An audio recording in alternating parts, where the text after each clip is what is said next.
Most people have a vague sense that their parents are getting older. They know healthcare costs money. They know things get harder in your 80s. They know the math is coming. But almost nobody does anything about it until it is already too late. And by then, the financial damage is well underway. I'm Max, and today we are talking about one of the most urgent and underaddressed personal finance emergencies of 2026. Your parents turning 80 is not just a milestone birthday.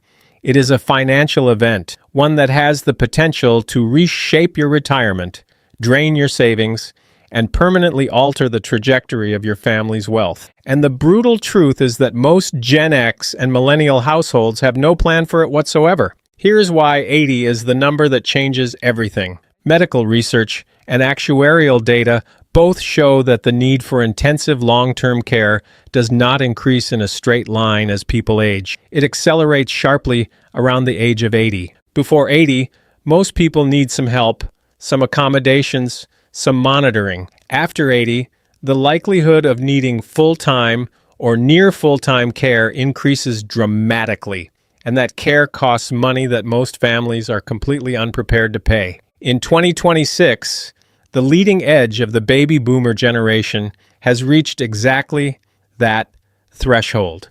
The people born between 1944 and 1946 are turning 80 right now, and the wave behind them is enormous. Over the next decade, roughly 76 million baby boomers will move through their 80s, and every single year of that journey will generate demand for care services that the American healthcare and financial systems are simply not designed to absorb. This is not a distant theoretical risk for Gen X and Millennials. This is happening right now in 2026 in real households across the country.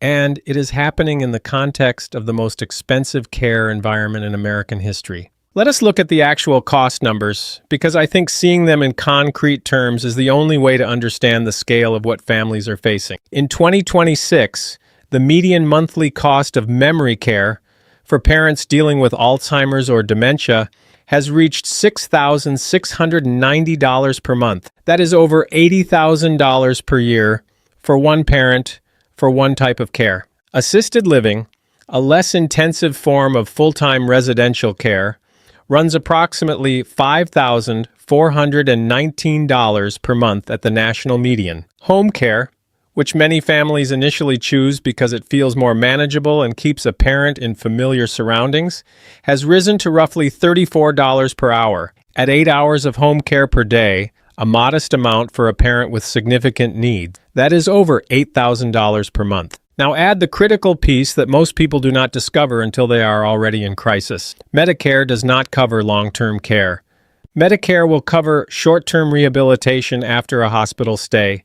It will cover certain medical procedures and prescription medications, but the ongoing daily cost of assisted living, memory care, or sustained in-home support, the kind of care that most people with aging parents will eventually need to arrange, Medicare does not pay for it. The financial responsibility falls entirely on the individual and their family until assets are sufficiently depleted to qualify for Medicaid. And in 2026, major Medicaid funding cuts are restricting the availability of state-assisted care options in ways that are creating genuine access crises in many parts of the country. The safety net that many middle-class families assumed would catch their parents is, right now, full of holes. I want to pause here and acknowledge that this information lands heavy, even by my standards, and I once discovered that my entire banana stash had been quietly disappearing for months before I noticed anything was wrong. That is exactly what this financial risk feels like for most families. A slow,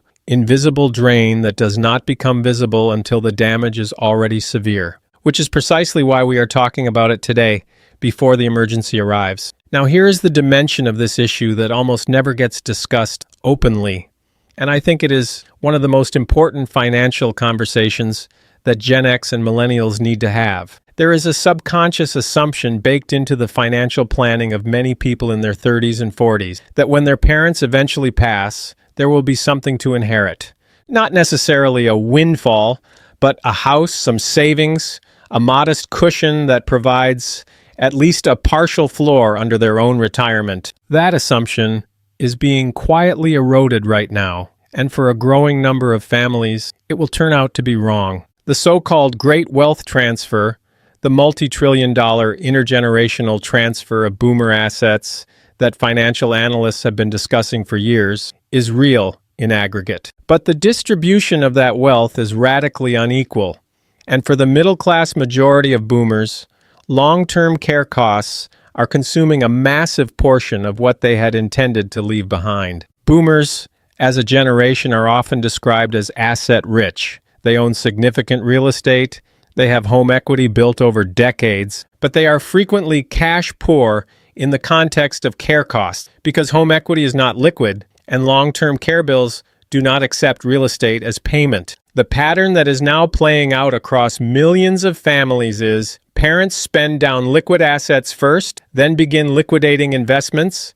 then eventually the family home gets sold, often to fund care in the final years of life. What was supposed to be an inheritance becomes the bill, and the adult children, who are quietly factoring that inheritance into their own financial planning, even subconsciously, are left recalculating their retirement math from scratch, often in their 50s, when there is significantly less time to recover. But the inheritance dimension, as serious as it is only one layer of this problem. The deeper, more immediate financial threat is what happens when adult children become caregivers, and the hidden costs of that role begin dismantling their own financial position. This is what researchers call the sandwich generation squeeze, and in 2026 it has become what some analysts are describing as a triple squeeze. You are supporting your own children. You may be helping adult children or grandchildren, and now you are managing the care needs and financial stress of an aging parent, all simultaneously.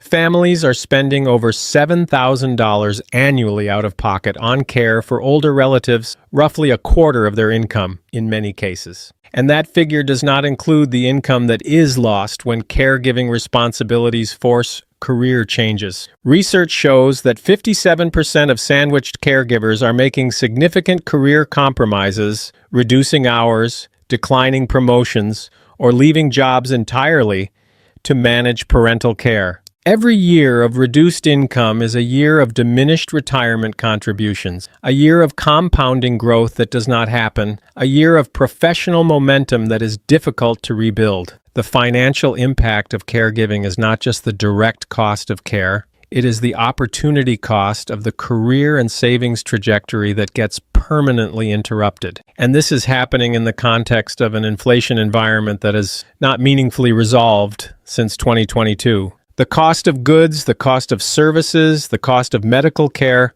none of these have returned to pre-pandemic levels. Families absorbing care costs in 2026 are doing so in an economy where their own purchasing power is already compressed, which means there is less margin to absorb the additional burden. There is one more specific development worth understanding because it is affecting families who thought they had a handle on their parents' situation. Medicare Part B premiums have crossed $200 per month for the first time in 2026, a milestone that is adding to the monthly cost burden for retirees and their families across the board. For families managing their parents' finances, or for couples where one spouse is already retired and on Medicare, this increase compounds the overall cost picture in a way that many households did not budget for.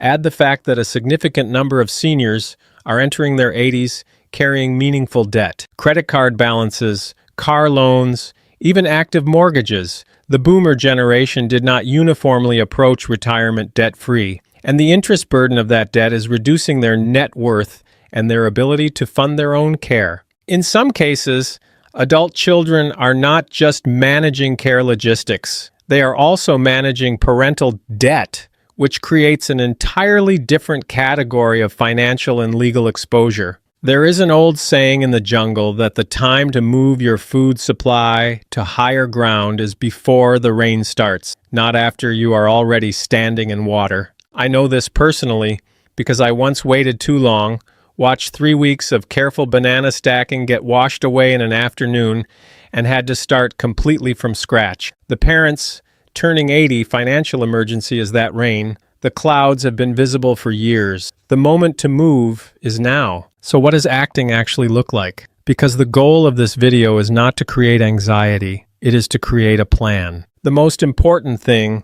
any Gen X or Millennial with aging parents can do right now is have the conversation they have been avoiding. The financial conversation. The one about what your parents actually have, what they owe, whether they have long-term care insurance, and what their plan is if they need significant care. Most families never have this conversation explicitly. It feels uncomfortable, it feels premature, and it can feel like anticipating someone's decline in a way that is disloyal or pessimistic. But the families who navigate the aging parent financial crisis most successfully are not the ones who handled it best in the moment. They are the ones who understood the situation clearly before the crisis arrived, and knowing what resources exist, what gaps need to be filled, and what the family's actual plan is, gives you options. Not knowing leaves you reacting. Long-term care insurance is one of the most underutilized tools in this conversation, and it becomes significantly more expensive or outright unavailable after parents reach their mid-70s. If your parents are in their late 60s or early 70s and in reasonable health, the window to purchase a long-term care policy at a manageable premium is still open, but it is not open indefinitely. A conversation about long-term care insurance today could be the difference between a manageable care cost and a financially catastrophic one 5 to 10 years from now. For families where parents are already in their late 70s or 80s and long-term care insurance is no longer an option, the conversation shifts to asset mapping and Medicaid planning. Understanding what assets your parents hold, in what form, and how those assets interact with Medicaid eligibility rules is a specialized area of elder law. And consulting with an elder law attorney before a care crisis hits is one of the most financially protective moves a family can make. Medicaid planning done in advance can preserve assets that reactive, crisis mode decision-making will lose. For your own financial position, regardless of where your parents are in this journey, the most important move is to stop counting on an inheritance in your retirement projections. Model your retirement as if the inheritance does not come. If it does, it becomes a meaningful bonus. If it does not, because it was consumed by care costs, which is now the more likely scenario for middle-class families, your retirement plan is still intact. Finally, if you are already in the sandwich generation squeeze, the single most important financial protection you can build is an emergency fund specifically sized for caregiving costs, not a general emergency fund. A dedicated caregiver buffer that can absorb the kind of sudden, large, unpredictable expenses that accompany a parent's health crisis without forcing you to raid your retirement accounts. The goal is to absorb the shock without permanently altering your own financial trajectory. It is also worth having an honest internal audit of how much of your current retirement plan relies on an expected inheritance. If that number is non-zero, the work to do now is to model what your retirement looks like without it, and identify the specific adjustments that would close the gap. The earlier you make those adjustments, the less dramatic they need to be. A 5% savings rate increase at 42 is far less painful than a 10% increase at 54. The parents turning 80 financial emergency is not a comfortable topic. It involves mortality, family dynamics, and a level of financial vulnerability that most people would rather not sit with. But the families that come through it with their own financial security intact are the ones who looked at it clearly, talked about it honestly, and built a plan before the crisis forced one on them. If this video helped you think about your own family's situation differently, hit subscribe, because every week on Monkey Money we bring you the financial analysis that matters for the life you are living right now. Drop a comment below and tell me, have you had the financial conversation with your parents yet? And if not, what is holding you back?